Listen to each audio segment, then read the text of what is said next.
Okay. Hi, everyone.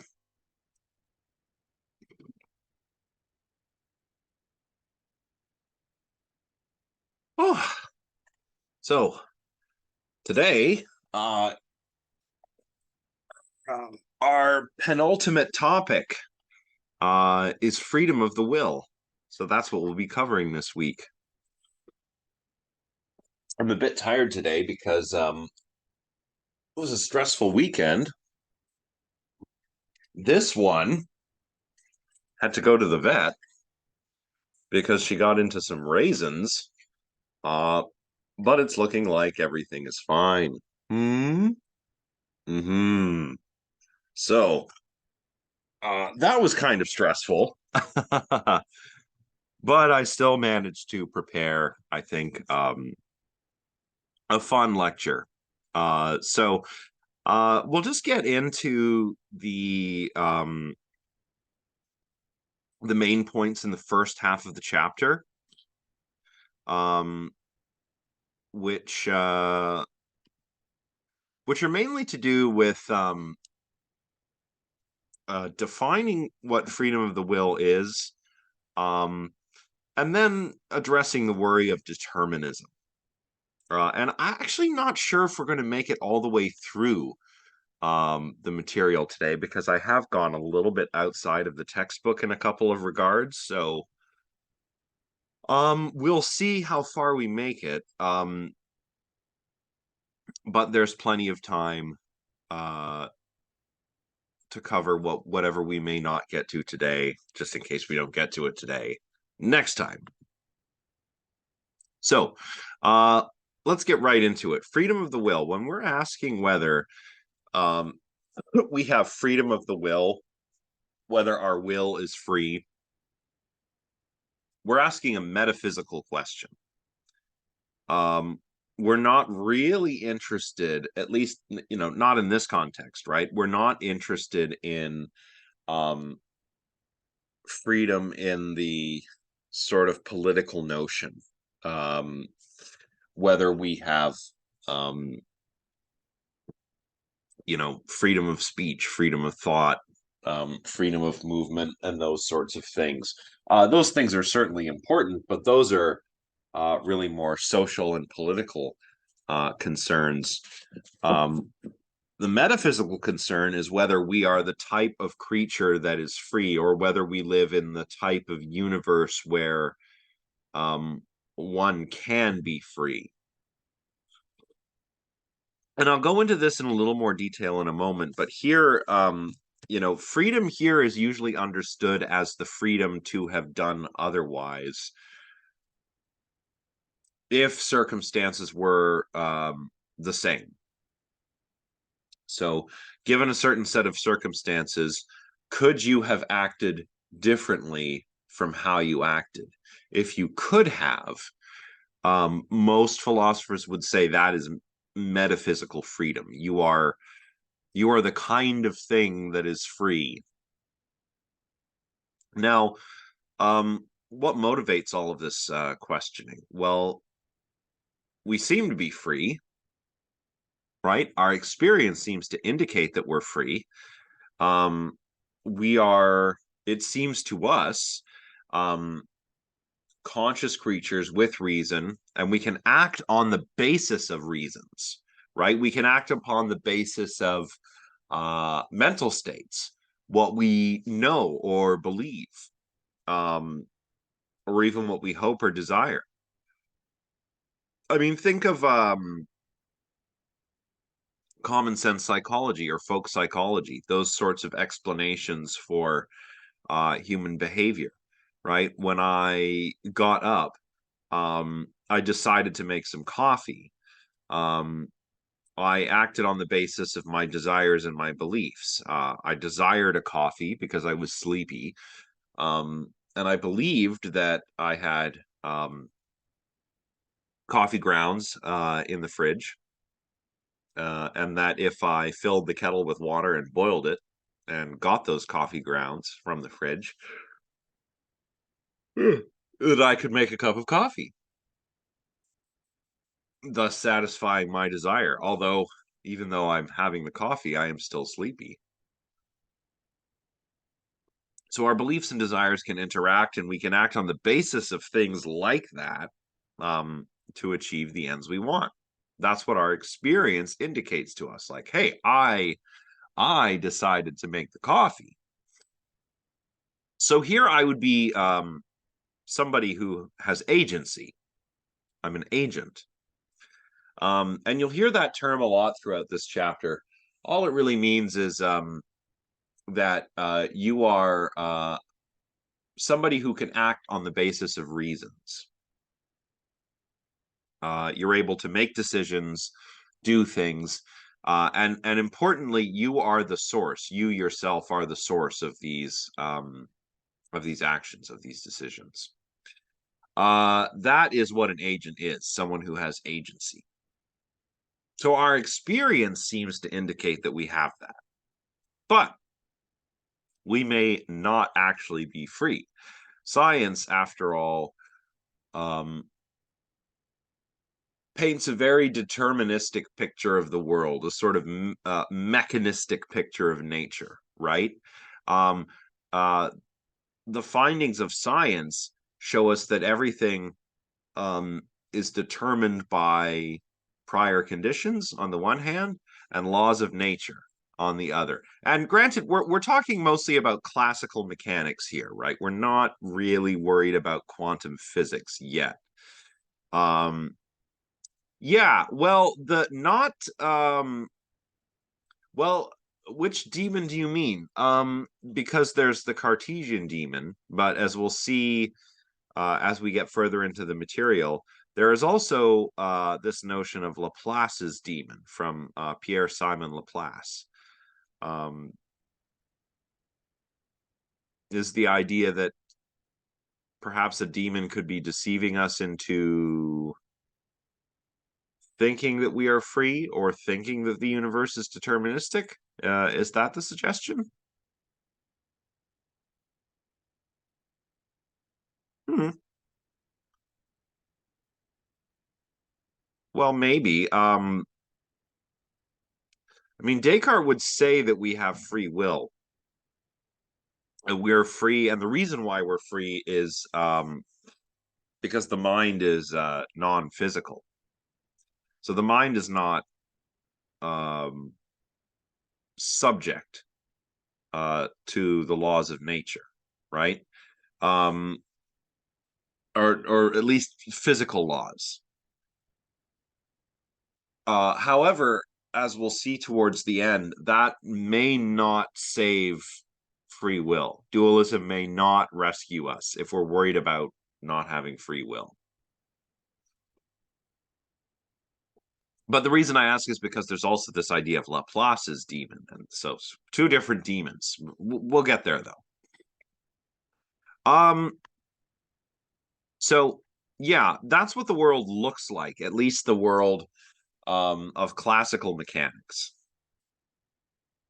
We've got the world is matter in motion, as it were, uh, and it's all governed by the laws of nature. And determined by those laws and by the prior conditions. And here's the important part: since we are a part of that world, we're probably not going to be an exception to any of this. After all, we're made of physical stuff, right? So I'm going to be, in an important sense, determined, physically determined, because I'm made out of matter.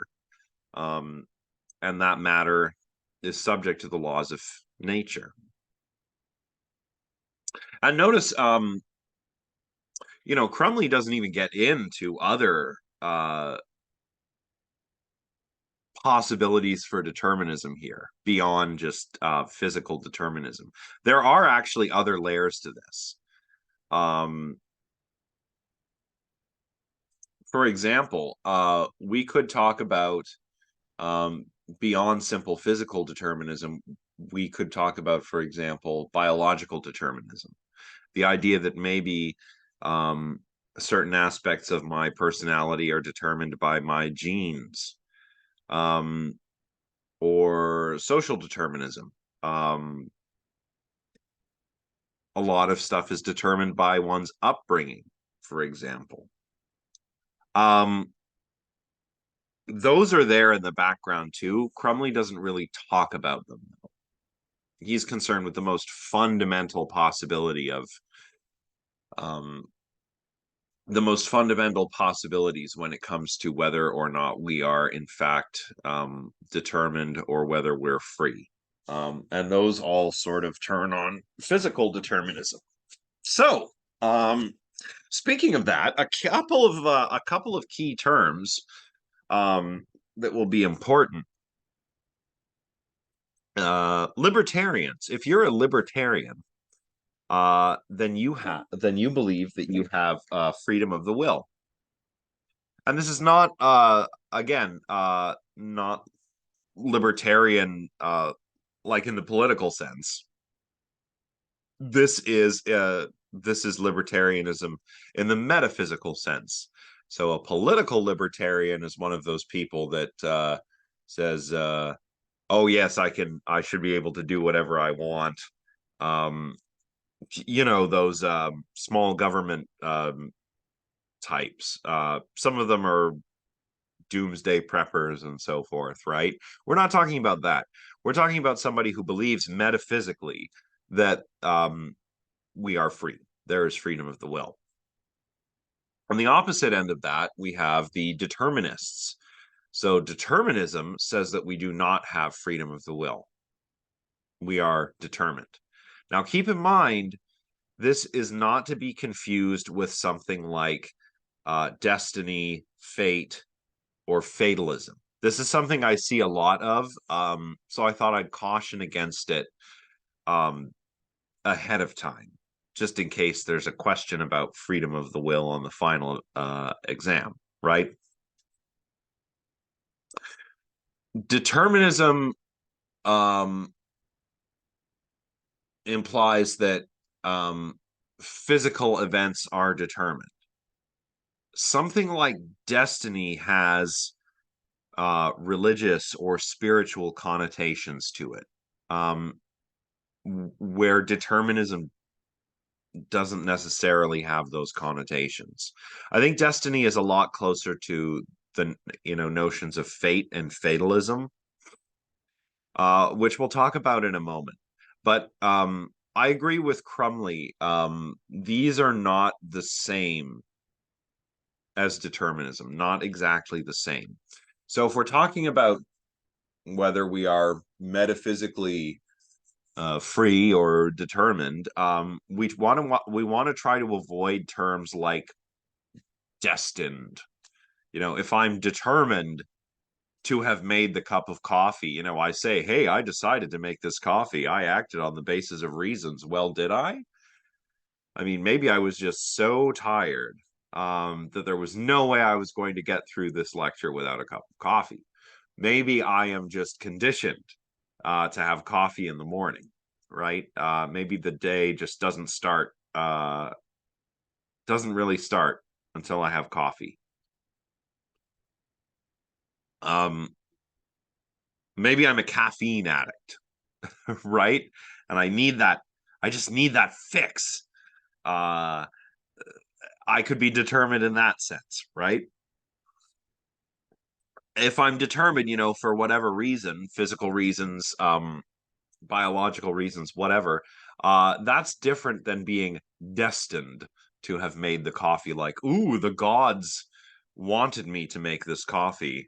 It was my fate. Well, that's not really the same as being determined in the way that we're talking about here. So just keep that in mind. So on the one hand, we have libertarians who say that we do have freedom of the will. And on the other, there are the determinists who say that we don't. They say that we live in a deterministic universe, but there is actually some middle ground between these two positions. That's compatibilism. And we'll get to that in a little bit. But in a nutshell, compatibilists would say that free will is not necessarily incompatible with a deterministic universe. And we'll explore compatibilism in detail on Wednesday. Whether or not we have freedom of the will also has some pretty important implications for moral responsibility. What I mean by that is if you are to be held responsible for your actions, if you're to be, praised for doing something good, uh, versus versus punished for doing something bad, right? Say you like in the slides, say you give to charity. That's a good action. You ought to be praised for doing something like that. Hey, oh, you gave a lot of money to that charity. Well, good for you. That's a good thing. It's a pat on the back sort of moment. Um, well, in order to really deserve that pat on the back, um, then you really need to have been the author of that action. It needed to have originated in you, right? Likewise, if you do something wrong, you go and commit some crime, you're held responsible for the crime on the assumption that you are the agent in this situation, right? Um, if I do some sort of crime, um, and I am the author of that action, I can be held responsible. But if I commit a crime because I am being coerced, for example, um, well, I might still get punished for the crime, but my sentence should reflect the fact that I was coerced, right? So you need to be the author of your actions. And I have an incredibly geeky example, which is really, I mean, just because I decided to wear the shirt today, I don't know if anyone can see. Um, but recently I saw these guys in concert. Canadian power metal band Unleash the Archers. This is a very geeky example because they have these concept albums, which you can go and check out if you want to. I'm going to primarily talk about the story of the first one, Apex. This tells the story of the Immortal. Here's the Immortal here in this sort of, you know, Dungeons and Dragons-esque album cover. He's this sort of like it's almost like an Aladdin and his lamp situation, right? He's this immortal, powerful being, and he just spends his time slumbering away. He just kind of slumbering, dreaming, slumbering. That's what you do, I guess, when you're an immortal being. But he can be awakened, and anyone who awakens him has power over him. They can make him do whatever they want. That's the genie analogy, right? The genie of the lamp analogy. It's kind of like, well, if I'm the one who rubs the lamp, I get three wishes. Well, here, if you awaken the immortal must do your bidding. And so that's kind of how the story gets going, is the immortal is awakened by an evil sorceress called the matriarch. She is here being all evil. Um, and she says, okay, listen, I need you to find my four sons because I'm going to sacrifice them and gain immortality in some kind of unholy ritual. And of course, that's what the immortal does. Um, Goes and gathers up her four sons. One of them is kind of like a politician. And you don't really feel bad when you're kind of yeah, it's very very fantasy, very like ooh. um so there's these four sons. He's got to gather them up. uh you don't really care. You don't feel bad for them, at least not at first. One is a like a politician. So gathers him up. One is sort of like a cult leader, like a religious figure. Another is a general.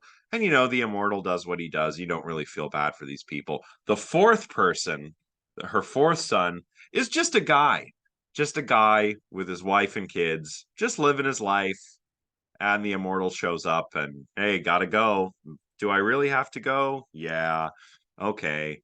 I'll leave your family alone. I'll let them live, but I got to bring you back to your mom so she can, do the sacrifice. So that's what happens. Here are their ghosts.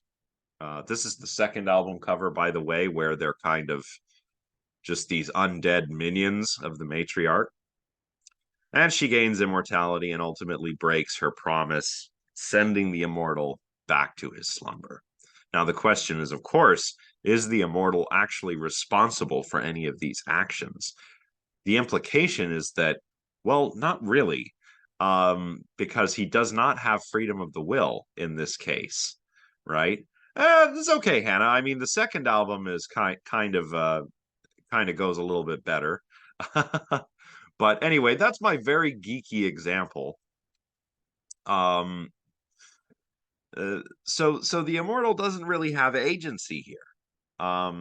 So sure, he goes and gathers up um, these four individuals and kills a lot more people in the process.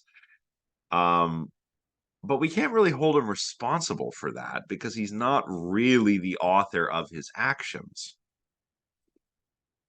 And similar stories, before philosophers were dealing with questions of freedom of the will, similar stories popped up in all kinds of myths and legends and tales from around the world. Three conditions. Sorry, what do you mean, Christian?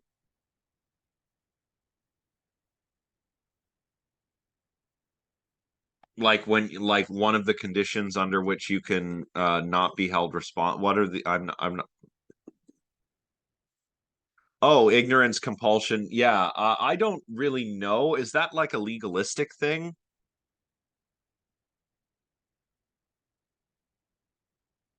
Hmm. Yeah. Um. Hmm. I've never actually heard it put that way, but yeah, ignorance, compulsion, and I don't know, coerc. I don't know. Um. I've never really put it that way. It's really just simply put, uh, your actions must originate from yourself. Like you need to be the agent. Um, if you're not the agent, then you're not really responsible. And there are some parallels here with the tales that Crumley mentions in the beginning of this chapter. So I believe they are um, one is from the Odyssey. So Odysseus and Achilles are arguing about who's the best warrior, and Agamemnon's like, "Ooh, this is exciting. When this contest happens, that spells the end of Troy. So maybe this prophecy is coming to fruition." Or my favorite, Sophocles. Sophocles' play Oedipus Rex or Oedipus Tyrannus, really. Um, this is Oedipus is a sort of misunderstood character, I think. Um, he's this sort of miasma, um, bringing this sort of corruption, um,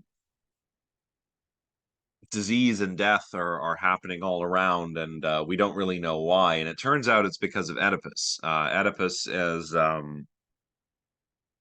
was actually fated um, to kill his father and marry his mother, and he does all of this completely ignorantly, right? His parents put him out to die. They put him out. They expose him. What's called exposure, right? They put him out to die. Eventually, he is freed. Um, Grows up. Um, not accidentally, but unknowingly kills his father. Um, and ends up marrying his mother. And when he finds this out, um, he stabs out his own eyes. Right. I mean, I'm simplifying. I'm leaving some details out, right? Like when his mother slash wife learns the truth, she kills herself. Then after Oedipus is like takes the brooches from her dress and stabs his eyes out with them. So I guess that's also a pretty metal example, really. Oedipus Rex or Oedipus Tyrannus. It's a good play. You should probably read it if you have the chance. Yeah, it's hardcore. Um, let's see, how are we doing for time? Okay, pretty good so far. So yeah, let's try and define freedom of the will a little more precisely. So, following Crumley's definition, an agent has free will if and only if, that's what this means, IFF, if and only if they could have done otherwise under the same circumstances. So, try and think of an example that shows that you are free, where you chose A, but you could have just as easily chosen B or perhaps C or D. Um, circumstances would have been the same, but you would have chosen otherwise. Simple oh boy, excuse me. Simple examples are fine.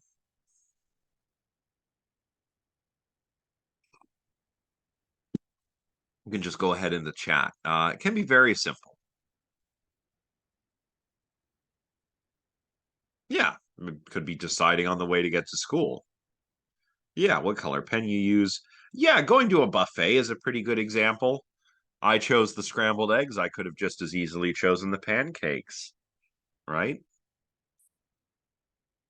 Yeah, wait for the bus or keep on walking. Yeah, what do you eat? Waking up, yeah. Although this one's a hard one for me. It's always hard to wake up earlier than I have to. Yeah. Yeah, like these are all and moreover, you feel like you're the one making those decisions, right? So that I think examples like these highlight the common sense notion of free will that we have, where we feel as though we are the source of our actions. There are actually, I guess, two styles of argument for freedom of the will, uh, which Crumley covers here. One is the responsibility argument for freedom of the will. And it kind of has to do with the example that I raised earlier. The responsibility argument says that you're responsible for your actions, or rather, that we hold people responsible for their actions because we believe they could have acted otherwise. We believe that they are free. So, maybe you ate, I don't know, you ate an apple, but you could have just as easily had a banana. Well, you chose the apple, so you're responsible for your choice. Um, a little more seriously, um, maybe um, maybe you come into some money. Your great estranged great uncle passes away. Um, and you get a small inheritance. Now you could go and spoil yourself. You could go and get yourself something nice, or you could donate that money to charity. Um, I wouldn't feel too bad about spending it on yourself. I certainly wouldn't say that you need to be punished for treating yourself. But if you were to spend that money, say on some kind of charity, um, then that would certainly be morally praiseworthy. That's a different kind of thing than, when you go to the doctor and the doctor hits your knee with his little hammer, right? The patellar reflex test. There is an action there. Your knee, your leg kind of moves out like this, but you're not the author of that action. It's just a mechanical process in the body. So we can schematize this argument like this. If we are responsible for our actions, then we have free will. We believe that we are responsible for our actions, therefore it follows that we have free will. Notice this is a simple kind of modus ponens sort of argument for free will, right? If P, then Q, P, therefore Q. That's all this is.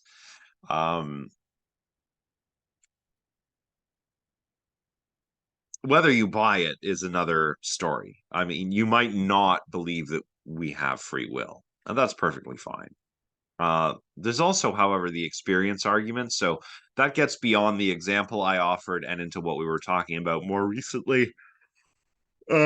We experience ourselves as the sources of our actions. And the assumption here is that one's experience is actually a reliable guide, right? So my experience is reliable, and my experience suggests that I am the author of my actions. Therefore, I have free will. Of course, this is under normal conditions. One thing I forgot to mention earlier is that um, if you believe we have free will, that doesn't mean that all of our actions are free. It just means that some of them have to be free. And of course, there are choices I can't make, right? I can't choose to take an airplane to the university instead of the bus, right? Because the airplanes don't go there. Um, so if I'm deciding how to get to the university, yeah, I can't really decide to fly. I can't really fly like by going up on the roof and flapping my arms until I get to Carleton either, right? The laws of physics do not allow that. So if I'm a libertarian, I'm it doesn't mean I'm, you know, 100% free. It just means that at least some of my actions are free. Sorry, that this little note here just reminded me of that. In cases like these, where my experience is supposed to be a reliable guide, well, that's under normal circumstances, right? If I'm severely intoxicated, or if I'm sick somehow, or if I'm being coerced, or if I'm uh, insane, or if I'm hallucinating or psychotic or anything like that, um, then maybe my agency is diminished, right? Although there are various arguments for and against this. Um, so some would disagree that our experience is a reliable guide here, right? B.F. Skinner, for example, the famous behaviorist psychologist, would say that, well, your experience is not really a reliable guide. Daniel Wegner, who passed away a few years ago, would say that free will is an illusion. It's actually what he calls the mind's best trick. So, the experience of conscious volition or freedom of the will is the mind's best trick. Your mind sort of tricks you into thinking that you have free will. I mean, very briefly, what Wegner says is that if intentions follow actions close enough in time, um, then we have the sense that we authored that action. But really, um, the action happens because, well, it's all really unconscious. Um, my decision to reach out and grab this cup of coffee right at this moment, even though it seems like a conscious decision, is actually really more like an unconscious impulse, and the intention is comes after the action has already been initiated. And we'll explain how that's supposed to work if there's time at the end of the lecture. So, determinism. Let's talk about determinism. Um, Determinism claims that events are the necessary outcomes of physical laws and prior circumstances. Events here are happenings or changes. So things that you'd normally think of as events. Say your high school graduation, or maybe a party you've thrown, or something like World War II, right? These are all events. Um, like historical events, that type of thing. But events can also include changes to the properties of objects. So these earlier examples, like your graduation ceremony or World War II, are events that are made up of other smaller events. But even very small, kind of, I don't know, atomic or atomistic events, maybe we could call them, like changing your shoes or changing the color of your bookshelf. Those are events too, because those are changes to the properties of an object. But events don't just happen in the world. You're deciding to do something. You're making a decision, say choosing to sleep in instead of attending your class. That's an event as well. So mental events are events just as much as physical events are events. Um, we call this deciding, or this choosing, volition. So if you decide to sleep in instead of going to class, that's a result of volition. And if you believe in free will, you can be held responsible for that action. That's different if you actually, than if you actually sleep through your alarm, right? That's an event, sure, but it's not a result of volition. Perhaps you were so sleepy that you did not even hear your alarm go off. So you failed to rise in the morning. You just slept right through it. And, this happens sometimes. Um, so that's an event, but you're not the author of that event. You are if you say, "Oh, my alarm's going off." Well, do. I'm going to turn it off and I'm just going to sleep in. I don't want to learn about free will anyway. I'd rather sleep in today. Then you are certainly an agent. Um, that is unless determinism is true. So, okay, so mental changes are events. Now, if any event is the necessary outcome of the antecedent conditions and of the laws of nature, physical laws, then mental events must also be the necessary outcome of the laws of nature and antecedent conditions. That means that even when you make a decision, you are determined. So you are determined. If you decide, air quotes, decide to make coffee in the morning, you think to yourself, well, I desire a cup of coffee. And I know that there's coffee in the fridge, and I know that if I boil some water and put some coffee in the French press and so on and so forth, go through all the steps, I will end up with a delicious cup of coffee. Um, but um, if those mental events, those beliefs and desires and the way they interact with one another are governed by physical laws, if the brain, if the mind is ultimately the brain, say we're dealing with some kind of type identity theory here, or token identity theory, or even functionalism, right? If my mind is just what my brain is doing, well, my brain is, made of matter. It's not it's not it doesn't have an exception to the laws of physics.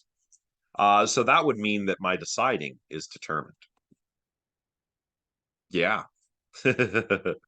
It's kind of spooky, right? Like, what do you mean I don't have free will? I sure feel like I have free will. Oh, well, maybe not. Um, Pierre Laplace, Pierre Simon Laplace, who was a late 18th, early 19th century mathematician and astronomer, put it this way. He said, We may regard the present state of the universe as the effect of its past and the cause of its future. An intellect which at a certain moment would know all forces that set nature in motion, and all positions of all items of which nature is composed, if this intellect were also vast enough to submit these data to analysis, it would embrace in a single formula the movements of the greatest bodies of the universe and those of the tiniest atom. For such an intellect, nothing would be uncertain, and the future, just like the past, would be present before its eyes. This being that Laplace is imagining here has come to be known as Laplace's demon. And that's the other demon I mentioned. Probably because Laplace was an atheist. The story goes, this might be apocryphal, right, mind you, but the story goes that upon the publication of Laplace's new book, which was all about physics, I'm actually not sure if this is like the two-body problem. Maybe if you want to explain, I'm not actually sure what that is. But if you explain, I could let you know if it's like that. But the idea here is that the demon knows everything, all the laws of physics and all the prior conditions. So it just knows everything. It would know the future. Why a demon? Well, again, upon the publication of this book, Napoleon himself, says to Laplace, "Hey, why don't you mention God in your book?" And Laplace says, "Well, I had no need of that hypothesis, sir." Laplace's demon. Notice Laplace's demon. Even though we're calling him a demon, is omniscient, right? He has godlike knowledge.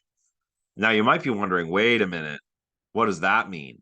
Well, so say you believe in God and you believe that God is all knowing, God is omniscient. So God has the same sort of knowledge that Laplace's demon has. He would know all of the antecedent conditions, all of the laws of the universe. So he could tell you exactly what the universe would be like 10 years to the day from now, including what you'd be doing. Does that mean you're not free? I don't know. A lot of theologians have worried about that over the years because, again, it seems like we need free will for moral responsibility. So if God is all knowing, does that mean there is no free will? We'll look at this a little more next time. Just in essence, yeah, the idea is that there is this supremely knowledgeable being who knows all the prior conditions and all the laws of nature. He could tell you, it's like right here, nothing would be uncertain, and the future, like the past, would be present before its eyes. Yeah, the demon knows how everything is going to go. It's like the demon has essentially a copy of the book of the universe and can look ahead because he knows just how everything is going to go. Because he knows all the laws of nature and he knows all of the conditions of everything. So he could turn the fast forward button on, as it were, and see the future. Pretty unnerving, right? Doesn't really leave a whole lot of room for free will in this picture. There is no having done otherwise because everything is determined by the laws of nature and by the prior conditions. Now, some determinists think that this means that there is actually no room for moral responsibility either. And William James, note, William James was not a determinist, but he called these folks who believe this hard determinists. Oh. Sometimes we also call hard determinists incompatibilists because they think that free will is incompatible with a deterministic universe. And that's a sort of hint at where the middle ground is, by the way, between libertarianism and determinism. There are some folks who we call compatibilists, and they believe that free will is compatible with the deterministic universe. But we're going to be looking at that next time. So that's this little note down at the bottom. Peter Van Inwagen offers this consequence argument for determinism. Um,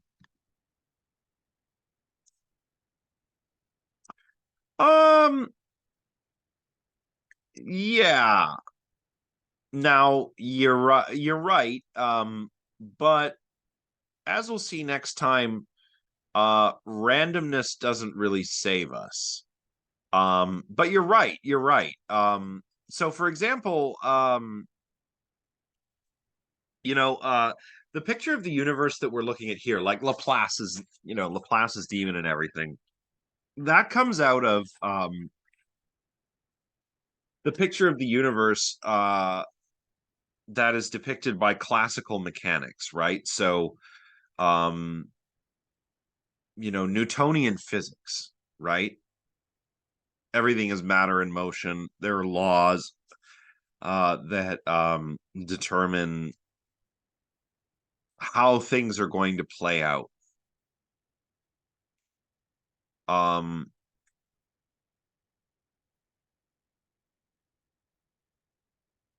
It was thought prior to the beginning of the 20th century that this was a complete picture of nature, right?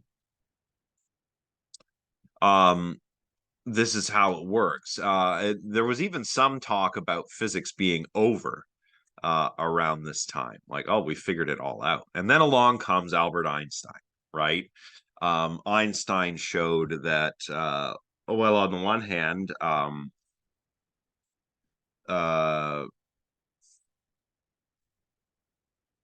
relativity is important. His theories of special and general relativity can tell us how things work when we're dealing with very, very massive objects or very, very fast moving objects. But the thing about Einstein that's sometimes overlooked is that he's also partly responsible for the advent of quantum physics, and that's because of his discovery of the law of the photoelectric effect, which is actually what he won the Nobel Prize for, right? He didn't win. He was a Nobel Prize winner. He didn't win the Nobel Prize for relativity. It wasn't, for E equals MC square and all that. No, it was for the discovery of the law of the photoelectric effect. And in sort of formulating and discovering this law, he posits this idea of quanta, which is the idea that energy can be quantized in little bits. It's kind of like how light can be a wave or a particle, right? Now the picture of the universe that's emerged since then has been pretty interesting. At least when it comes down to what matter and energy are doing on the subatomic level, there does seem to be a little bit of randomness there. It's probabilistic, right? So something like radioactive decay, for example, is a quantum mechanical process. We know that, say a bit of plutonium or something is going to decay. Take a long, long, long time to do it, but it's going to decay by losing tiny little particles over the years into something stable. However, when a particle shoots off is kind of random, right? Yeah. Well, it wasn't just superposition, it was the randomness itself. Einstein famously said God does not play dice with the universe, right? And that what he meant was that, like, well, this randomness, things aren't random. Things shouldn't be random. Um, that's what he means. He means, like, when he says God, he's talking about like the god of the philosophers, right? And playing dice. What happens is not up to the throw of the dice. Um, so it's kind of ironic. I mean, Einstein helped usher in quantum mechanics, but he didn't like it. He was like, no, I don't want it to be this way. You know. Anyway, back to the argument for the consequence argument. Um, the idea here is that we just can't change the past. Those events are fixed. What happened in the past is determined. It's set. There's no changing it. This argument, as Crumley says, depends upon the fixity of the past. Maybe you could deny the fixity of the past, but I don't know how you would do that. Maybe you could say, well, maybe time travel is in principle possible. I don't know. I don't know about that. Um, but the past is fixed. We can't change it. And what happens now is determined by those past conditions plus the laws of nature. Um, so determinism is true. And since determinism is true, we don't have freedom of the will. Kind of captures what we've been gesturing at this entire time, right? But like I said, don't confuse determinism with fatalism. Um, Fatalism says that events are metaphysically necessary, and determinism really just implies that events are physically necessary. Now, some fatalists would even say that we ought to just resign ourselves to our fates. We would live happier and more peaceful lives. Um, think back to Oedipus, right? Oedipus meets with the blind seer Tiresias, who says, you don't want to know, Oedipus. You should just get out of here. You don't want to know the truth. You can't handle the truth, Oedipus. Um, and Oedipus is like, hey, you're full of it, Mr. Seer. And the seer's like, hey, I see. I'm the seer. You have eyes, Oedipus, but you do not see. Also, epic foreshadowing there, because Oedipus is going to stab his own eyes out in the future of the play. Um, Oedipus should have just left. Um, but he was kind of fated not to. Um, and coming to learn the truth is horrifying for him and his family. If maybe he had just resigned himself to his fate and just left, except, oh, I'm the miasma, I'm the problem. Better get out of here. Then perhaps that would have been a little better for him. Although,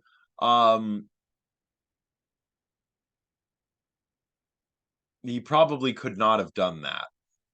I mean, the ancient Greeks were kind of fatalists. In fact, according to legend, your fate is governed by, well, the fates.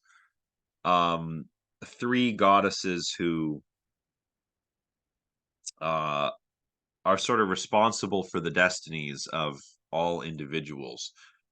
Their names mean spinner, allotter or measurer, and cutter. So there's this analogy with weaving, like weaving a tapestry, um, that is your life. And there's one fate who, um, measures or allots, how much time you're going to get. There's one who spins it all together. There's one who cuts the thread, right? And there's no changing your fate. Even Zeus, even Almighty Zeus, um, was worried when it came to the fates, right?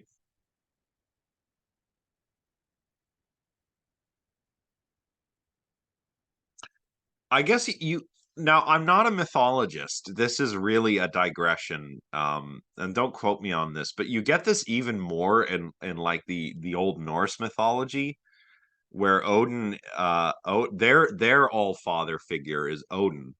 Um he's the chief god in that pantheon, but he's really not really a lot like Zeus. Um Zeus is big and powerful and he has the thunderbolt. Odin is a sort of wanderer, sort of Gandalf kind of figure. Um and he's preoccupied with Ragnarok, the end of the world, where it's prophesized that he and a lot of the other gods are going to be killed. Um he's kind of even obsessed with it. So he gathers all the knowledge that he can to try to prevent his fate, which of course he does not do, right? It doesn't work. And the interesting thing here is that in Old Norse myth, you have the Norns, which are three goddesses who are responsible for your fate. Whether they spin it all together, like the ancient Greek fates, is not entirely clear. They probably don't. Um, that's probably a sort of Hellenization of the Norse mythology, because people did that a lot. They wanted the Norse myths to sound like the Greek and Roman myths. So they Hellenized, names of the gods and goddesses and so forth. So it's not actually clear that the Norns are like that. The only similarity might just be that there's three of them. But it's interesting. It's an interesting little parallel. So, and of course that relates to the idea of destiny, which, like I said earlier, has religious or spiritual connotations to it. Um, when you're talking about determinism, you want to make sure that you're talking about determinism. Fatalism, destiny, fate, these ideas are similar, but they're not exactly the same. Right? There are connotations with words like fate and destiny, um, that there aren't with determinism. Uh, but anyway, Richard Taylor has something interesting to say about fatalism. Richard Taylor actually says that we should just be fatalists, right? Fatalism is the belief that whatever happens is unavoidable. That is the clearest expression of the doctrine, and it provides the basis of the attitude of calm acceptance that the fatalist is thought quite correctly to embody. One who endorses the claim of universal causation, then, and the theory of the causal determination of all human behavior is a kind of fatalist, or at least should be if he is consistent. And his example has to do with this life of Osmo, right? We've got this fellow Osmo, and he goes to the library and he comes across this book, The Life of Osmo, and he starts reading it like, oh, this is curious. The Life of Osmo, that's me. So he reads the book, and chapter by chapter, it gives him an accurate account of his entire life. This is literally a book about his life. And the book ends 3 years hence when Osmo is killed in a plane crash. Now, Osmo um, spends the remaining years trying to avoid his fate. But of course, he ends up bringing it about because he's determined. Um, Taylor says that all of our lives are really determined like Osmo's, and what we really should have done, or what Osmo really should have done, is just resigned himself to his fate. Like, okay, I'm gonna die in a plane crash in 3 years, no matter what I do. Should probably just enjoy the remaining time, right? It's a bit like those Final Destination movies, right? Yes, exactly. That's right, Ryan. It's like fate fate is inevitable, you'll try to change your fate, and in trying to change it, you'll bring it about. So, when I think of fatalism, I think of the Final Destination films, which are really quite silly, right? But, the idea is, they're like horror thriller movies, and you have your characters who um escape death. They narrowly escape death, because reasons. Usually it's because someone has a vision or something, like, oh, I'm gonna die, don't get on the plane, and then they don't get on the plane, but death is like, oh no, you don't, and then they all die in other horrible ways, right? Um, that's fatalism, right? That's or rather, if we're being good fatalists, we would just resign ourselves to our fate. We would, oh, well, what? You had a premonition that we'll all die in the plane crash? Well, hey, what are you going to do? That's our fate. Guess we better get on the plane, right? If we're good fatalists, we get on the plane, and just accept that we're going to die. Because if you try to change that outcome, you will inevitably bring it about. It happens in some time travel stories too. So some time travel stories are deterministic, where, like, okay, event X happens and I need to prevent that. So I've got to go back in time. But you end up creating a temporal paradox where, in going back in time to try and prevent the action, you actually end up bringing it about. Um, so those are fun. Temporal paradoxes are fun, and you could look at them kind of fatalistically if you wanted to. But remember, the key difference is that determinism says that events are physically necessary, and fatalism says that that events are metaphysically necessary. So if you're a fatalist, you say that things are going to happen no matter what. But if you're a determinist, you're going to say, well, depending on what you do and the primary or death, that's the example. Like, maybe you're doomed to this particular fate. You're going to die. Um, uh, uh, Sorry, I seem to have a little bit of a stuffy nose this morning. Yeah, fatalist is going to say, yeah, no matter what you do, you're gonna die in that plane crash. A determinist would say, well, depending on other conditions and what you do, you might die in that plane crash. It depends on a number of different things. So, do we want to be determinists? Or hard determinists? I don't know. What do we think? We can get some chat going, some discussion going in the chat. Um, I mean, some of you might already be determinists. Um, Maybe some of you are even fatalists. Maybe some of you are libertarians. I mean, why don't we let's explore. I myself, I'm a bit of a compatibilist, which I know we're not going to talk about in detail until next time. But yeah, I'm a compatibilist. I do think that we live in a deterministic sort of universe, but I don't think that that means that I am not free in the important sense, and that is that I'm free to have done otherwise. Yeah, Shane starting to feel determined. Yeah, no, it's all good. Oh, interesting. So even if you were a fatalist, maybe there are some things you would want to fight against. Um, yeah. Yeah, yeah, Ryan, that's a good idea. It's kind of like, well, there's a quote from John Searle in the beginning. I'm not going to read it verbatim, but this idea that we're free is incompatible with, seems to be incompatible with the picture of the universe that we have from the sciences. Yet, it seems like we can't really give it up. We can't really give up the idea of free will. How on earth would we hold anyone responsible for anything, right? I mean, just imagine that. Imagine some kind of murderer murders all of your friends and family, right? And it's not because he's insane or being coerced. He deliberately says, you know what, I'm gonna murder everyone you care about, and he does so, and they catch him, and now we've got to decide what to do with him, right?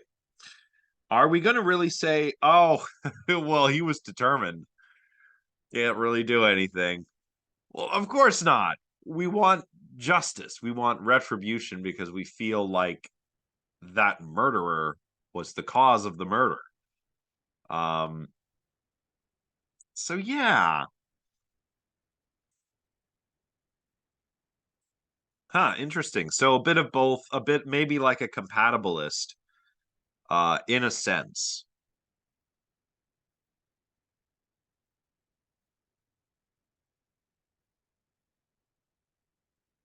I mean, in one sense, I can see Richard Taylor's point, which is that maybe if we resign ourselves to our fates, we can live happier lives. Um, but that's not necessarily true. Um, there's this show on Netflix that I watched a few years ago. I don't know if any of you have seen it. It's another geeky show. Um, it's called The Last Kingdom. It's based on uh Bernard Bernard Cornwell's Saxon stories. So it's basically like about medieval England, right? And so anyway, you've got our protagonist is named Uhtred, and he's it's all feudalism, right? Like, oh, I was the heir of this land or whatever because I'm Uhtred, son of Uhtred, right? But oh no, the Vikings come and they kill his father. And then they raise him. They first take him as a slave, and then eventually he's adopted into the family, and he's raised by Earl Ragnar, who is also killed. So, Uhtred's kind of walking these two worlds, not quite Saxon, not quite Dane, as he would say, right? But the thing, his sort of running sort of shtick is that, weird is all, destiny is all. Um, so Uhtred is like, hey, I just gotta, it's my fate, it's my destiny, gotta do all my, oh, my Saxon father was killed, and but that was destiny. And then my Danish Viking father was killed. Hey, what are you gonna do? That's destiny. Gotta do what I gotta do. I'm just destined, I can't do anything about it, right? And he's kind of a fatalist in that way, but he does not live an easy life because of it. He's put in all kinds of ridiculous positions where he has to where his friends die, where he has to kill, where he fails to save people he cares about. So I'm not sure that just being a fatalist means you're going to live a calmer, more peaceful life, right? Um, and yeah, Hussein, how do we resign ourselves to our fates if we don't know what they are? Well, I guess we kind of just say, all right, universe, give me what you got, right? Like you kind of accept, what it's like the song, what que sera sera, what will be. You kind of just accept, like, whatever comes my way, whichever way the Bohemian Rhapsody by Queen. Um there's a line in that song, any way the wind blows doesn't really matter to me. That's very fatalist, right? Um so there's a kind of acceptance. Even if you don't know what your fate is, you're like, whatever the universe, or if you believe in God, whatever God has in store for me, that's okay with me. That would be a sort of, that would be how to be a fatalist without knowing your fate, I would say. Okay, interesting question here. Good discussion, by the way, everyone. Um, there's an interesting question here. What if you are a dualist? Can dualism help us? I would say that that is probably, yeah, you're probably onto something there. Or not necessarily that fatalism is a driver of religion, but fatalism is certainly a big part of religion. I mean, for those of you who are religious, especially, I don't want to single anyone out, but I'll just talk about Christianity because that's what I know a lot about. But there is this notion of a divine plan, right? Um, if you're a Christian, or maybe if you've been raised that way, maybe you're not, but you've been exposed to Christianity. There's this notion that God has a plan for you, right? Which would imply some kind of fate or destiny, right? Of course, it raises another issue, and that is the whether you're free. If God knows, if God is like Laplace's demon, then are you really free? Some people try to solve this problem by saying that, well, it's okay because God is actually outside of time, right? So that's something that we'll look at next time. But yeah, religion, and fate and fatalism, I'd say are interrelated. Although not every religion, right? And even within Christianity, the idea is we have free will. Um,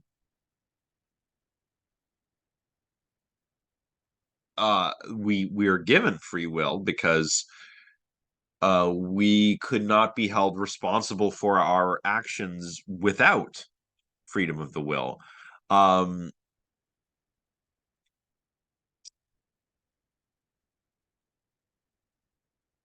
and that's also interestingly one answer to the problem of evil, right? Why is there evil? Well, why does God allow evil? Well, it's not so much that he wants evil stuff to happen, but in giving people a choice, some people are going to choose to do evil things. Um, but they need to have that choice to be held morally responsible. We had a student who used to mention this a lot. Um, I don't know where they went. Are they still in the class? I don't know. I don't think they're here today. But yeah, remember we had a student who was always raising that possibility. I wonder where they are. I hope they get to see this lecture.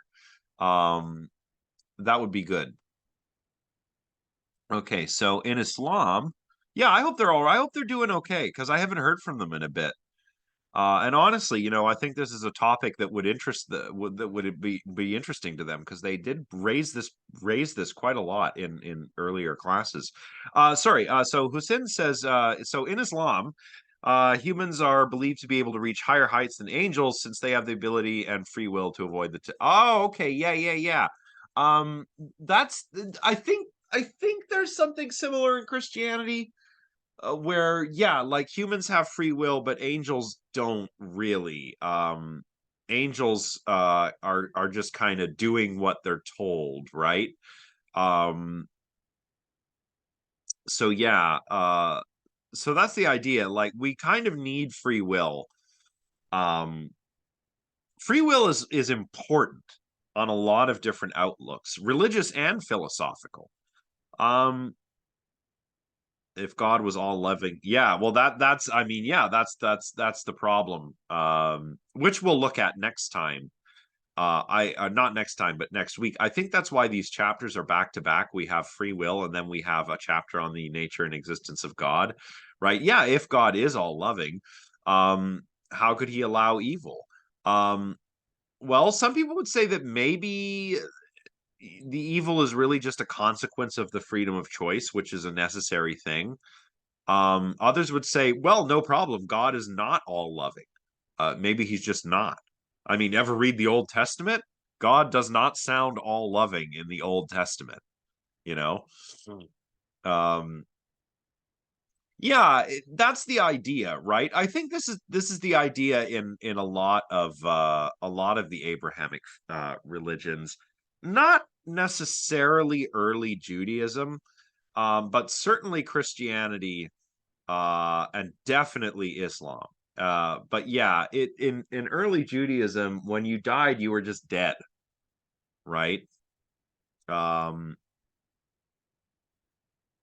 yeah. Well, that's like privation doctrine, right? Without evil, how is there good? Well, privation doctrine says that evil is not like this thing in itself; it's just the absence of good. Kind of like how darkness is the absence of light. So that's one way to look at evil. Then again, I'm no theologian. But yeah, that's also kind of it's very like Taoist, very yin yang.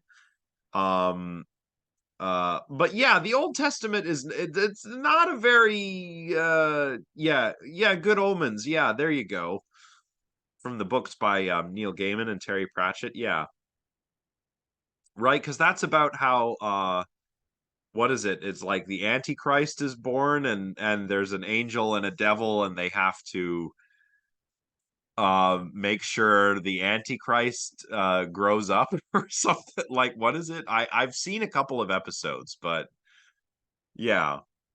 I mean it sounds amazing.